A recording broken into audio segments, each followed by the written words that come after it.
Bon, ben, bonjour à tous. Aujourd'hui, en fait, c'est mon grand retour. On va commencer par vous dire que je vais être seul aujourd'hui. Oui, en fait, mes deux coéquipiers sont pas là, malheureusement. Ils sont morts, eux aussi, noyés. On va commencer là-dessus. Notre premier au sujet aujourd'hui va être la... Léon? Léon, qu'est-ce que tu fais? On a dit qu'on était parti genre 15 minutes, même pas, là. Je suis en train de record un petit... C'est quoi, tu veux partir ta guerre solo? Ben, un peu, là. Là, j'ai deux questions. Qu'est-ce que t'as pris? Puis deuxièmement, pourquoi t'es tout nu dans mon appart? Je peux pas répondre aux deux questions, malheureusement. Ok, fuck ça, on va faire un vrai podcast. Ouais, on recommence, on recommence.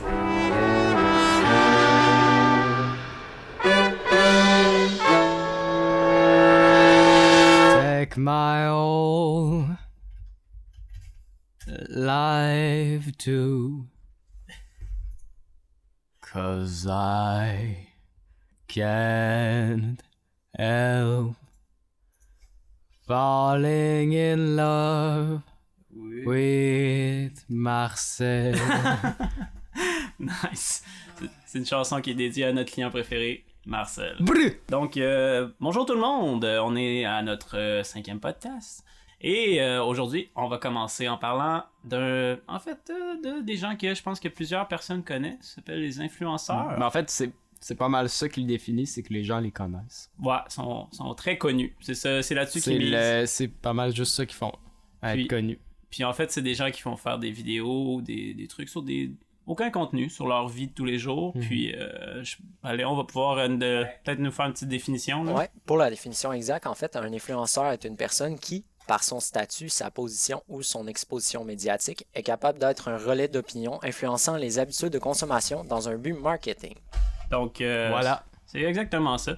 C'est que moi, en tout cas, c'est des gens que j'ai pas beaucoup de respect pour eux, dans le sens que c'est des gens qui vont faire beaucoup d'argent avec vraiment rien. Tu sais, c'est pas des... Ouais, mais tu sais, je sais pas s'il faut ne pas les respecter parce qu'à la fin, ce succès-là leur est donné par les gens parce que c'est vrai. s'ils font juste s'autoproclamer whatever, C'est vrai, c'est vrai. c'est vraiment dans le vide. C'est les gens qui leur donnent ce pouvoir-là. Je trouve ça juste dommage tu sais, quand tu vois qu'il y a plein de contenus super intéressants, puis que eux, tu vas voir sur YouTube, il y en a plusieurs qui sont dans les top, tu sais, des plus gros YouTubeurs, puis c'est dommage parce que tu sais, c'est pas... Quand tu regardes ça, finalement, tu te dis, c'est tout le temps un peu Je viens pareil. de perdre 5 minutes. Ouais, c'est pas mal ça. Mais en tout cas, là, justement, pour imager le tout, en fait, on a un article qui est dans le Journal de Montréal. Il y a un influenceur qui a été condamné à 14 ans de prison à cause d'un nom de site Internet. Yo, what? Puis, je vais te dire dans les grandes lignes, Léon va pouvoir clarifier le tout. Le gars en question s'appelle Rossi Lotario Adams II. Donc, cet homme-là était étudiant à l'Université d'État de l'Iowa. Yo, what? Yo, what? Owaya? Puis, La Oya? en gros, là, il documentait sa vie étudiante, puis c'est des niaiseries d'étudiants, comme grosse vie de party, puis de rock'n'roll et tout. Et il s'est parti à un site internet, Léon, je sais pas si tu pourrais trouver ça. State Snaps. C'est une entreprise qui a atteint le million d'abonnés sur les réseaux sociaux récemment. Exact. En fait, il y a des vidéos qui sont mises là-dessus par rapport à la nudité, l'ivresse, des comportements un peu loufoques. Puis le slogan de cette entreprise-là, en fait, c'est Do it for state. Do it for state, exactement. C'est parti à un site internet, mais malheureusement pour lui, le nom du site avait déjà été pris. Donc, il a été obligé de mettre un 4 au lieu du 4. Dans le fond, le FOR qui est pour 4. Qui est finalement une écriture classique mémifique. Exact. Donc, il s'est ramassé avec ça. Il a fouillé pour trouver la personne qui avait ce site-là d'origine. Puis, il a demandé tout simplement, genre, tu sais, j'aimerais ça l'avoir, je te donnerais de l'argent. Je sais que les négociations, ils ont suivi leur cours pendant un bout. Puis, la personne qui avait ce site-là a décidé de peut-être lui vendre pour genre 20 000, quelque chose de ridicule comme prix. Mais Puis- d'habitude, le monde l'achète à ce prix-là. Les Ah grosses ouais? compagnies, ouais. Ah, Il y a plein d'histoires surtout des compagnies de chars, ce qu'ils font, mais ils vont prendre tous les domaines qui ressemblent au nom du char. OK. Puis ils vont tous les acheter pour que ça Pour pas que ça redirige vers soit- leur site. Ah ça. ouais, c'est Pour quand pas faire des affaires dans le même, puis genre ils les achètent des fois à 10 000 Ouais. quand même. Là, t'as des histoires de personnes qui font des fortunes avec ça. là. Ok, je comprends, mais c'est quand même une bonne trick, ça, je comprends pourquoi ils font ça. Mais en tout cas, le gars, en fait, il a proposé 20 000 puis l'autre, il a pas voulu. Donc, Monsieur Rossi Lotario, Rossi 2. Rossi 2, l'a pas pris. Puis lui, dans sa tête de génie, il s'est dit, ben, je vais engager mon cousin qui est genre un ex-convié de prison. Ouais. Puis, ben, en gros, il a envoyé son cousin là-bas. Puis, apparemment que le monsieur qui était propriétaire de ce site-là, c'était pas n'importe qui. Il a décidé de se défendre. Fait que ça a comme mal tourné. Il a collé une volée, il a pris le gun, puis il a tiré. Ben, dans l'article en question, ils Ouais, disent vas-y. que le monsieur s'est défendu en poussant la main qui tenait le revolver parce qu'il y avait le pistolet sur la tempe. Mhm. Et puis, en fait, il a tassé la main. Il a pris l'arme à feu après s'avoir battu avec ce gars-là. Ouais. Puis, il a reçu une balle dans la jambe au cours de cette lutte-là. Puis, après, il a tiré sur le cambrioleur. Ouais, il l'a retourné contre lui. Il a Ouais. retourné son arme. Puis je pense qu'il a tiré plusieurs balles. Au Ouais, plus. ouais. Le gars était amoché. Là. Puis au final, ben, le résultat de cette histoire-là, c'est que le gars. C'est quoi le nom de la personne en question? Je pense que c'est Sherman Hopkins, Ouais, qui est son cousin. qui est le cousin. Donc Sherman Hopkins, lui, il a pogné 20 ans de prison pour attentat. Puis notre cher influenceur, lui, il en a pris 14 ans. Parce que lui aussi, ben, il était complice dans cette histoire-là. De base, là, c'est vraiment stupide parce qu'il a envoyé quelqu'un, son cousin, faire des menaces pour un site que c'est lui qui voulait avoir. Fait que je veux dire, c'est pas dur à retracer, là. Tu sais, je veux dire, la personne Non, qui c'est ça, c'est complètement stupide. C'était vraiment une idée de dans con, sa là. tête, ça allait marcher. Là. Oh, d'après moi, il voulait y faire peur. Tu sais, le gars, je pense qu'il a 44 ans. Peut-être qu'il s'est dit, ah, c'est un vieux bonhomme. Tu sais, si je fais assez peur, il va se terrer dans son coin, il va fermer sa gueule. Mais en tout cas, tu sais, c'était vraiment un gros risque, là. Mais finalement, ça s'est carrément retourné contre lui. Le gars, il a pogné 14. L'autre, son cousin, il a pogné 20. Puis le monsieur en question. Moi, ce que je trouve intéressant, c'est que le monsieur, Chris, il a survécu. C'est quasiment une histoire de guerre, là. Il a survécu. Il s'est battu pour son site, là. Fait que je sais pas ce qu'il veut faire avec ce site-là, mais je suis sûr qu'il y a des gens qui vont aller voir à cette heure le site en question pour. Mais du bon côté des choses, faut dire que un influenceur qui fait des vidéos en prison, ça serait insane. Moi, je regarderais ça, là. Ben, je regarderais ça, mais calvaire que ça fait pitié, là. Non, mais Calvaire qui pourra pas, mais comme, t'imagines, là, un vlog en prison, comme, c'est quoi sa routine du matin, là, à lui, là? Mais il prend une savait- débarque, hein. Ouais, prendre une débarque, mais il pourrait devenir crissement plus populaire. Hey, c'est peut-être un stratagème, là. Tu sais, tout le monde pourrait être gagnant dans ce temps-là. Lui, il pourrait faire des vlogs en prison. L'autre, ça fait une pub insane. là. Ouais, puis il a perdu une jambe en plus. Donc, c'est pas mal tout ce qui concerne ça. Sinon, ben, c'est ça. Comme j'ai dit plus tôt, on a parlé dans le dernier podcast qu'on n'aimait pas imposer notre vision des choses du genre. Mais tu sais, je trouve que les influenceurs, c'est un peu ça, au final. Puis, je veux pas dire aux gens, arrêtez de regarder tout ce qui est des influenceurs. Mais prenez conscience que c'est du contenu facile. Puis c'est dommage de voir des gens se faire embobiner puis d'acheter des trucs qui n'ont pas de besoin. Ou... Mais c'est que finalement, c'est que je pense que le monde, vu que ces gens-là font des affaires de la vie de tous les jours, les gens, ils s'associent à ça. Ouais. Puis ça devient un peu comme des modèles. Des modèles, des idoles. T'as raison. Des affaires comme ça. Qu'à la fin, tu sais, ils font ça pour ressembler à. Mais c'est ça l'affaire, c'est que t'écoutes un influenceur puis tu dis, ah, c'est mon modèle. Mais ce gars-là, c'est plus ton modèle, t'es plus relié à cette personne-là. Cette personne-là fait des millions sur le dos de plein de gens pour vendre de tels trucs. Tu sais, il est plus dans la même réalité non, que c'est nous ça, autres, exact, là. mais les influenceurs gardent cette illusion-là. là. Mais c'est ça, mais j'aimerais que les gens s'en rendent compte. Tu sais, c'est pas vrai que comme le gars il s'achète mettons les nouvelles Doc Martens ou les nouveaux souliers Nike. Mais vous vivez pas dans la même réalité qu'eux, puis vous pouvez pas acheter tous ces trucs-là là, comme clair. eux ils peuvent se le permettre. Puis eux souvent ça leur est donné, c'est encore pire. Fait que juste Mais c'est quand. Ouais. c'est la petite carrément. rage que j'ai contre les influenceurs. Je trouve ça. Mais tu sais, il profite d'un phénomène qui est vraiment nouveau parce que maintenant, avec les réseaux sociaux et l'internet, tout le monde peut donner son opinion sur tout puis peut se montrer. Ouais. Puis ben ça crée. Ça c'est le fun. Fait qu'on peut faire des choses comme nous autres, tu sais, des petits podcasts comme ça. Mais il y a des gens, ça donne aussi beaucoup de pouvoir à Ouais. des gens qui Il devraient pas y trop en en a- avoir pour le contenu qu'il y a. Exact. Il y en a qui s'en servent en mauvais escient, puis c'est le côté obscur de la force, si on peut le dire. Donc, c'est à peu près tout pour... excusez-moi. C'est à peu près tout pour le sujet de l'influenceur. Next sujet, les boys. Donc, le prochain sujet, ça va être sur la SQDC. Il y en a plusieurs qui en ont entendu parler. Ils vont changer bientôt l'âge légal à 21 ans. C'est bien Yo, ça? là? what? Ouais, 21 ans, le 1er janvier 2020. 2020. Donc, c'est très bientôt. Puis, on voulait parler du côté légal et illégal de la chose. Qu'est-ce que ça va changer et pourquoi ils font ça, en fait. Je sais pas Ouais, hein, pourquoi ils font ça, en fait? si t'as dit quelque chose par rapport à ça, toi, mon Xav? Ben, je trouve ça un peu stupide parce que Dans le fond, je pense que si j'ai bien compris, puis vous me compléterez si c'est pas exactement ça. Ouais, vas-y. Mais ils font ça parce que de 18 à 21 ans ou à peu près, ou ben, en fait jusqu'à 21 ans, le pot c'est dangereux pour le cerveau, pour le développement du cerveau. Alors d'accord. Mais on sait aussi que dans cette tranche d'âge-là, que les gens consomment le plus et commencent à consommer le plus. Alors, Produit à ça. pourquoi laisser ce pouvoir-là au marché noir à la place de pouvoir le contrôler en tant que gouvernement? Parce que si c'est dangereux, pourquoi est-ce que vous faites « Ah, ben c'est dangereux, nous autres on va pas là-dedans » parce que les gens vont continuer à consommer. Le monde de 15 à 21 ans vont continuer à fumer du pot, puis tout ça, mais à la place de prendre du pot légal, ils vont le prendre sur le marché noir. Des fois, ce sera pas exactement du pot, des fois, ce sera pas exactement ce qu'ils se sont fait vendre, etc. Il y aura pas de contrôle de la qualité et tout ça. Donc, ça devient encore plus dangereux pour notre jeunesse. Fait que, dans le fond, je trouve ça juste cap, parce que le monde va continuer à consommer. Ils vont perdre la plupart de leur marché, puis ils n'auront pas de contrôle sur pourquoi à la base ils font ça. Ben, ils n'auront plus de contrôle sur le marché, puis non plus sur la jeunesse qui consomme. À mon avis, c'est un coup dans le pied de faire ça. C'est vrai. Mais en gros, le gouvernement se bande les yeux complètement en se disant... Oui, en se disant le monde va arrêter de consommer parce que c'est pas légal. Ben, c'est parce qu'ils veulent pas donner l'impression d'encourager ça à cet âge-là, puis etc. Mais donc, c'est purement un truc d'image. C'est et vrai. c'est pas un truc... C'est pas pour ta population que tu fais ça. C'est super égoïste. Le problème avec le gouvernement, surtout ce que le gouvernement contrôle, souvent, ils ont...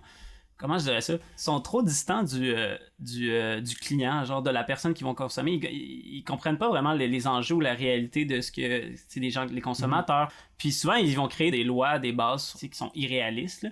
Puis, comme dans ce cas-là, c'est juste que, tu sais, justement, on parle de 18-19 ans. Moi, je comprends pas pourquoi, pour faire un parallèle avec l'alcool, tu sais, je sais que c'est pour les effets du cerveau et tout ça, là, ça j'ai compris cette partie-là. Ouais. Mais de prime abord, on le savait déjà que ça avait des effets sur le cerveau avant qu'ils décident de légaliser. Donc, pourquoi maintenant de comme faire change back, là, non, finalement, on revient à ça, puis tout changer ça? Mais ouais. Là, dans le fond, il y en a qui ont... Ça a été légal, ils ont pu aller se procurer de la marijuana, puis... Là, maintenant, ils pourront plus à partir de janvier. Ben, c'est même pas qu'ils pourront plus. Ils vont juste l'acheter à quelque part d'autre. C'est juste cap. Fait que dans le fond, ils perdent le contrôle sur le marché. Puis ils perdent aussi, genre, le pouvoir d'essayer de sensibiliser ça. Parce qu'ils ont comme... Ces gens-là vont se procurer ça quelque part d'autre. Là. Puis le monde... Puis je pense pas que ça va empêcher le monde de commencer à consommer non plus. Parce que c'est tellement accessible. Là. Genre, je veux dire, on va pas se faire de mentir dans n'importe quelle partie, c'est... Mais tu sais, à partir du moment où tu considères que, tu sais, comme l'âge, tu sais, comme les personnes deviennent adultes à l'âge de 18 ans, puis qu'on leur permet de voter, puis qu'on leur donne beaucoup plus de responsabilités, je pense que tu devrais te fier à leur jugement. Puis s'ils voient que le cannabis, l'alcool, c'est pas bon pour eux, ben je pense qu'ils sont capables de prendre la décision s'ils en prennent ou ils en prennent pas. Tu sais, c'est pas parce qu'il y a la SQDC que le monde sont obligé d'aller dans le consommer. C'est comme tu sais, pour les légalisations partout, tu sais, mettons, en Ontario, ça va être 19 ans pour l'alcool. Ici, ça va être 18 ans. Dans certains États ou certaines provinces, je pense que c'est 21 ans pour l'alcool. Ce qui est comme la même affaire pour la marijuana, tu pourras aller vérifier, là. Mais de faire comme, bon, conduire, ça va être tel âge, ça va être genre 17 ans, là. Si 18 ans, ça va être l'alcool. 21 ans, ça va être... À quel âge que tu es un adulte responsable, que tu peux t'occuper de tes affaires puis penser par toi-même? Parce que là, en ce moment, aussi, revenir à ça, 18-19 ans, là, je veux dire, je sais pas si je casse l'imaginaire de certains parents ou quoi que ce soit. La plupart des jeunes, ils en ont pris bien avant ça. Il y en a qui sont introduits à 12-13 ans. Là, fait là, c'est con là, de vivre dans l'illusion que ça n'existe pas avant ça. Il me semble le gouvernement, leur rôle, ça devrait être d'introduire ce produit-là de façon d'avoir une bonne qualité. Là, ils vont continuer à aller chercher du stock pas clair. Puis, à 21 ans, ben là, si tu veux, mais là, c'est trop tard. Là, je pense pas qu'à 18 ans, mettons, tu es un consommateur régulier. Puis à 21 ans, tu lâches ton pusher, si on peut l'appeler ainsi.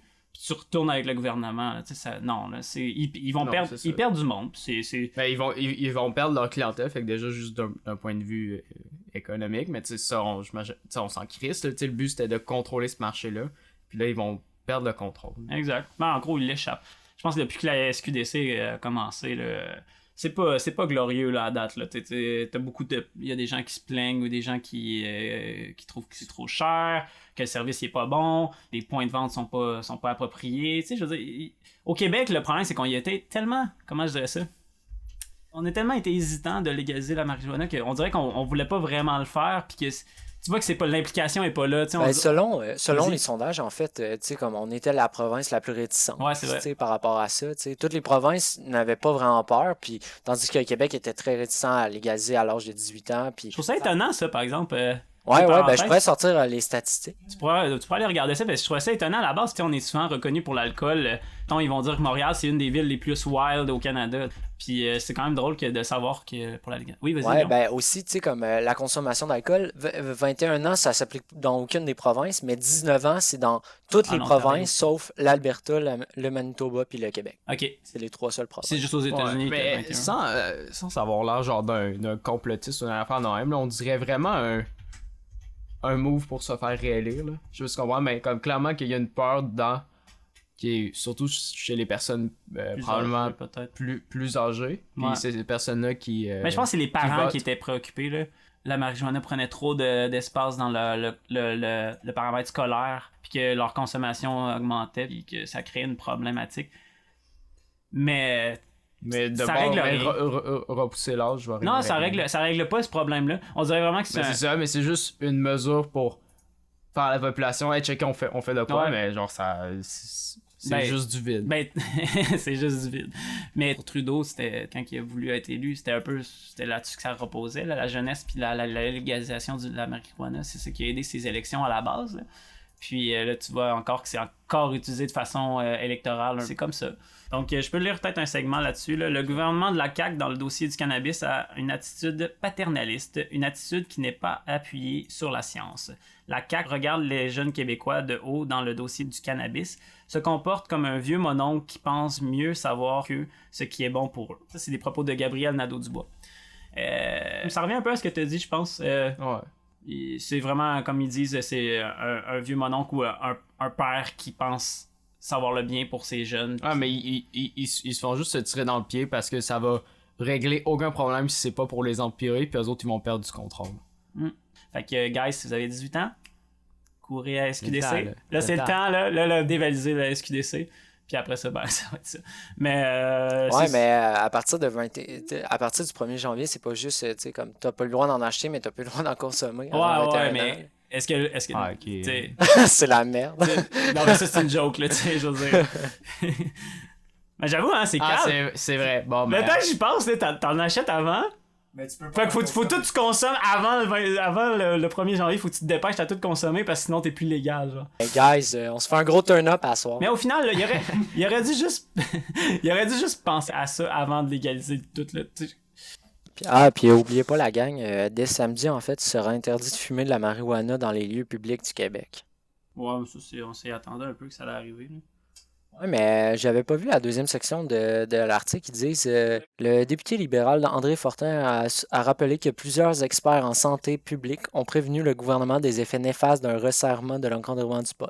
Le gouvernement de la CAQ vient d'assurer l'avenir financier du crime organisé. Le ministre Carman agit de façon irresponsable, a-t-il réagi par voie de communiqué. Une crainte que partage l'Association québécoise de l'industrie du cannabis, qui estime que la loi CAQIS va à l'encontre de l'objectif premier de la légalisation, à savoir la protection du public grâce à l'offre de produits dont la qualité est contrôlée. Voilà. Ah ouais. Mais comme je l'ai dit, je pense que c'est pas assumé là, quand ils ont légalisé ça. Ils ont rien mis en place qui était cohérent. Prochain sujet. Alors, pour ce segment-ci, j'avais en tête de faire une courte entrevue avec quelqu'un, puis malheureusement, ben, ça n'a pas fonctionné. Alors, je vais me reprendre en parlant d'un autre sujet qui me tient à cœur, qui est le court-métrage. Malheureusement, pour en parler, je vais être seul. J'espère que ça va pas trop vous décevoir. Je vais essayer de rendre ça le plus intéressant que possible. Alors, les courts-métrages, ce sont des films qui vont durer moins d'1 heure, puis qui souvent sont utilisés de façon promotionnelle, comme quasiment des publicités, ou bien la plupart du temps, on va entendre parler de ça dans le domaine de l'éducation. Exemple, je pense que tout le monde a entendu parler de films étudiants. Il y a des festivals, des choses du genre. La raison pour ça, c'est bien simple, c'est que c'est beaucoup moins coûteux et ça prend beaucoup moins de temps à réaliser. Mais ça peut être aussi vu par certains comme une forme d'expression complètement différente de celle du long métrage, là, où est-ce qu'on a des messages ou des histoires qui vont droit au but, beaucoup plus directes et qui sont aussi dénuées de tout l'aspect marketing Et c'est pour cette raison-là que je crois que le court-métrage gagnerait à être un peu plus connu. Je vais vous présenter quelques sites web où est-ce que vous allez pouvoir en visionner. Puis je vais même vous en présenter un de moi-même que j'ai réalisé il y a quelques années, justement à l'école. J'espère que ça va vous plaire. C'est un vieux film. La qualité n'est pas exceptionnelle, mais vous allez vite comprendre c'est quoi l'essence là, d'un court-métrage.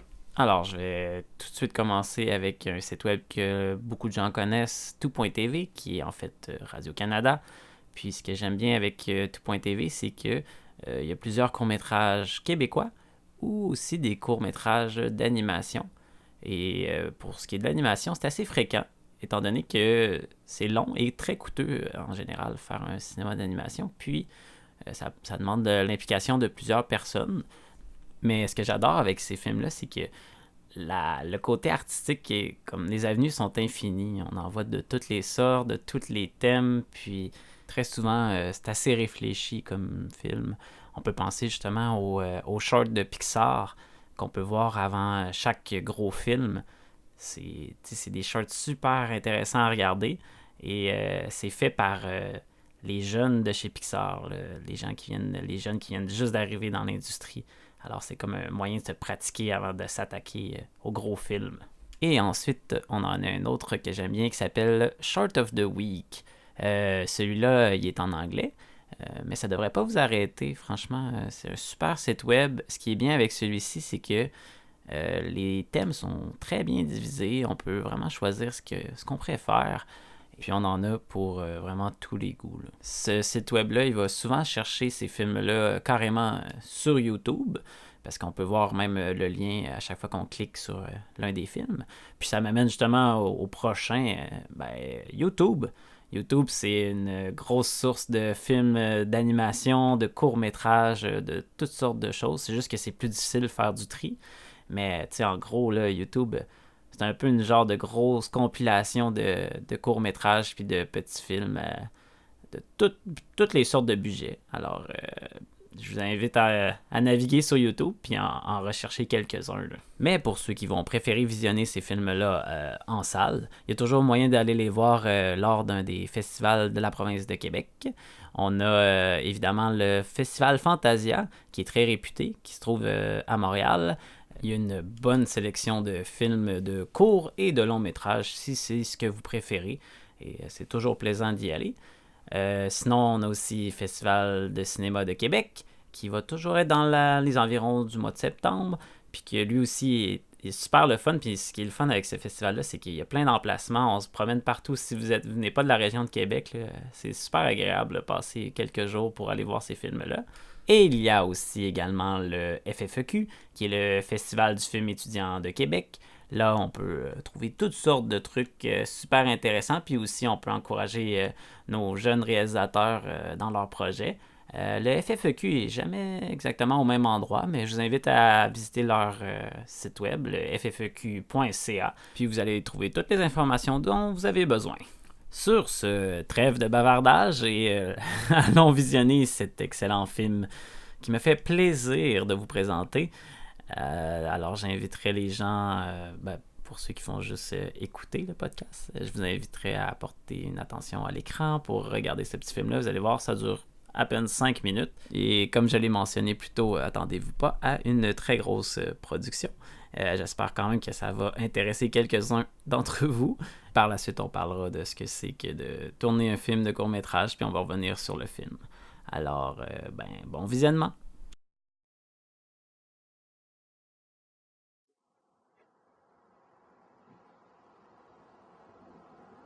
Ah, ouais, j'ai oublié de dire, le son est vraiment nul.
Bonne journée à toi aussi, Pierre.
C'est pas l'impression parfois que tout ça sert à rien. Mais qu'est-ce que tu veux dire? Chaque jour, c'est la même chose. Je me lève le matin pour aller faire un boulot merdique, pour ensuite me faire accueillir par une bande d'imbéciles heureux. Parfois, j'ai l'impression que ma vie se résume à ce foutu rond-point-là. Je suis tanné de tourner en rond. Tanné que tout soit compliqué alors que tout pourrait être plus simple. Ça fait 4 ans que je me tape ce foutu rond-point-là à chaque soir. À chaque soir, quand j'arrive à l'intersection, je me dis que je pourrais juste tourner à gauche, puis que je pourrais serrer mes Loretta dans mes bras plus tôt. Tourner à gauche? Ce serait de la folie. Dis-moi, ce serait de la folie. Ce serait de perdre 30 secondes de ma vie à chaque soir. C'est 30 secondes de moi avec Loretta. Je pense pas que Loretta apprécierait que tu prennes de tels risques pour 30 malheureuses secondes. Tu connais pas Loretta autant que moi. On s'aime, on est tout l'un pour l'autre. Ça fait que si je veux aller la rejoindre plus tôt, c'est mon affaire. Tu as tout de même pas pensé? Ouais, bonne soirée.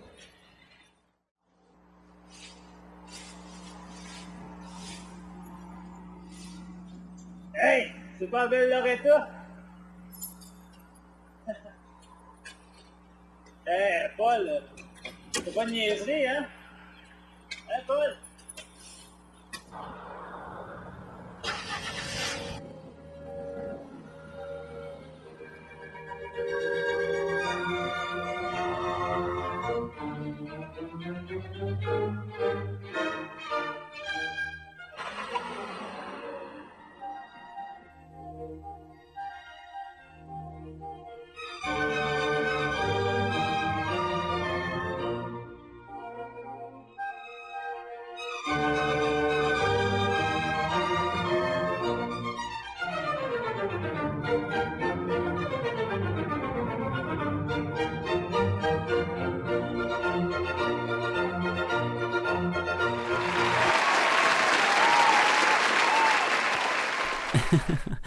Un véritable chef-d'œuvre. Donc, merci d'avoir écouté ce film. Comme vous avez pu voir, c'était fait avec les moyens du bord. J'avais pas beaucoup d'argent pour le tourner, puis les conditions étaient vraiment exécrables. Il y a plein de choses qui n'ont pas été comme on voulait. Mais au final, c'est ça un peu, hein, les courts-métrages. On est obligé de dealer avec plein de limitations là, budgétaires. Puis on n'a pas toujours le résultat qu'on a escompté, mais je pense que c'est ça qui fait un peu le charme de ça. Il faut regarder outre la qualité, puis toutes ces choses-là superficielles. Je crois que c'est plus une recherche d'idées puis de conception. Parce qu'au final, je pense que ça a quand même tourné à peu près comme ce à quoi je m'attendais. Je suis quand même fier. Je suis quand même content du résultat par rapport au contenu. Puis, j'avais mes plans, puis tout ça, ça a été respecté. Mais comme vous avez pu voir, des fois, tu as des limitations au niveau des acteurs. Je pense à un acteur plus précisément. Et aussi, sais, aussi au niveau de la qualité, je sais pas si vous avez pu voir, mais il y a comme des petites gouttes d'eau des fois là, dans l'objectif. Mais en tout cas, c'est pas des choses qui sont très dérangeantes, là. Ben, pas pour moi. Mais j'espère que vous avez pu constater ce que je voulais dire à la base. C'est que les courts-métrages, c'est des films qui sont expéditifs, très rapides, puis on passe souvent rapidement au punch de la fin. Là, puis ça arrive souvent qu'il y a un petit punch de même là, pour laisser sur une bonne impression. Il faut dire qu'on a à peine quelques minutes là, pour présenter les personnages, amener l'histoire, développer tout ça. Ça fait que les courts-métrages sont souvent rythmés de façon différente. On va en avoir qui sont ambiants, si je puis dire. Puis ça va être lent, on va prendre beaucoup de temps juste pour présenter une personne, puis mettons sa vie, ou ça va être rythmé puis très punché pour justement comme avoir l'effet comique, là, si on veut. Puis pour ce film-là, Le Rond-Point, c'est moi qui l'avais écrit à la base. Puis cette idée-là m'était venue lorsque justement je me promenais, puis j'ai croisé un rond-point. Et je me suis dit, je trouvais ça ridicule, l'idée de que quelqu'un vive sur ce rond-point-là, puis qu'il en fasse une fixation, là, le fait d'être obligé de compléter le rond-point à chaque soir, quand il revient du boulot, puis qu'il devienne, que ça le rende complètement fou. Là. Puis en même temps, ça fait une sorte d'analogie là, sur le fait que là, sa vie elle mêle nulle part, puis que tout tourne en rond. Donc ça image vraiment ce qu'il ressent dans sa vie de tous les jours. Donc pour tout ça, c'est un peu le côté tragique de cette histoire-là. Et ensuite, on nous est venu l'idée d'en faire un côté comique, justement avec, entre autres, avec le punch de la fin. Et aussi à cause des dialogues, puis un peu le truc côté burlesque de la chose. Ça n'a pas été super bien exécuté, comme je l'ai dit. On n'avait pas les plus gros acteurs en ville. Mais là où je voulais en venir avec cette histoire-là, c'est que parfois, il y a des gens qui font des fixations sur certaines choses. Puis, ils en oublient des trucs qui se passent juste sous leur nez. Donc, c'est ce qui conclut sur les courts-métrages et ce petit segment-là avec juste moi. Mais ça m'a quand même permis de pouvoir avoir un petit moment intime avec mon public. Puis, ça m'amène aussi à vous dire que j'aimerais beaucoup faire des petites chroniques là, vidéo sur des films, différents films, des suggestions si on veut, ou une forme d'analyse. Je sais pas si ça va intéresser les gens. Vous m'en ferez part dans les commentaires. Enfin bref, de retour au studio avec la gang de cave. Oui, donc pour le temps des fêtes, il faut pas oublier qu'il y a des gens qui sont dans le besoin. Qui auront besoin d'argent. Xavier est en train de se pointer, mais je pense pas que c'est son cas. Puis si vous n'avez pas d'argent, c'est pas grave. Là, on peut aussi s'impliquer, faire du bénévolat. Il y a les soupes populaires. Il y a plein d'organismes qui ramassent des fonds.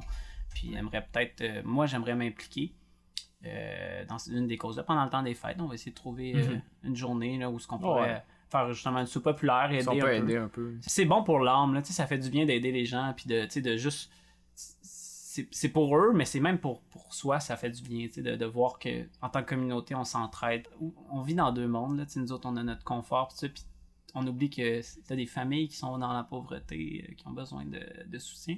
Puis ça fait du bien de se rapprocher de ces gens-là, puis de voir à quel point c'est du monde comme n'importe qui. Fait que j'invite les gens de donner un petit plus là, pendant le temps. Moi, je pense que c'est vraiment une bonne initiative, que tu sais, à quel point le monde n'a pas un petit après-midi à donner à quelque chose comme ça. Oui.